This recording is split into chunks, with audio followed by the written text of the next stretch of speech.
I've been using Stash in the last 2 years, hoping it still delivers on its promise of making investing approachable, especially for complete beginners. With its unique micro-investing, robo-advice, and banking integration, it's one of fintech's most familiar platforms. But after working through its tools, pricing, and features, I was curious, does it still shine, or has it become more style than substance?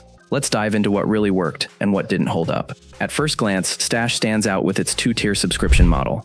For $3 per month, you get access to a self-directed brokerage account, a retirement account, and Smart Portfolio, which is a robo-advisor that automatically invests for you based on your goals.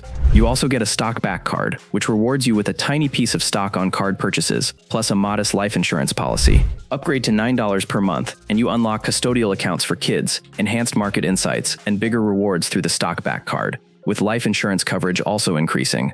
Opening an account takes just a minute, and you can begin investing with as little as $1.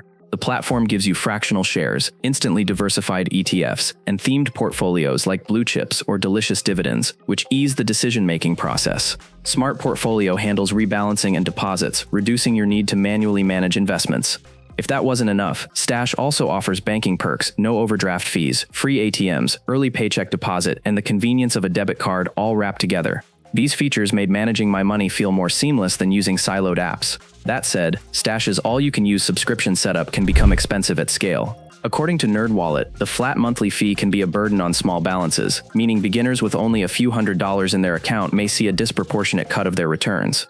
The Robo portfolio is basic, just conservative, moderate, or aggressive buckets, without options like tax loss harvesting. IRAs and custodial accounts exist, but Smart Portfolio doesn't manage them, which limits full automation for long-term goals. And while the themed ETFs are creative, Stash doesn't offer more niche or international funds, keeping diversity somewhat shallow. Despite those gaps, Stash continues to deliver where it counts most: simplicity. For investing novices or busy savers who want to grow habits painlessly, the blend of automation, education via Stash 101, and visual touchpoints like themed portfolios and growing stock amounts help learning stick. The stock-back rewards add delight, and the banking features reinforce momentum towards saving.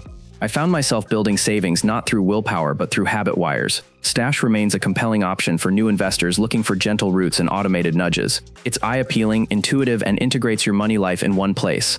If your portfolio grows or you want advanced tools, you may outgrow it. But as a starting point, there's still no onboarding friction here, only momentum.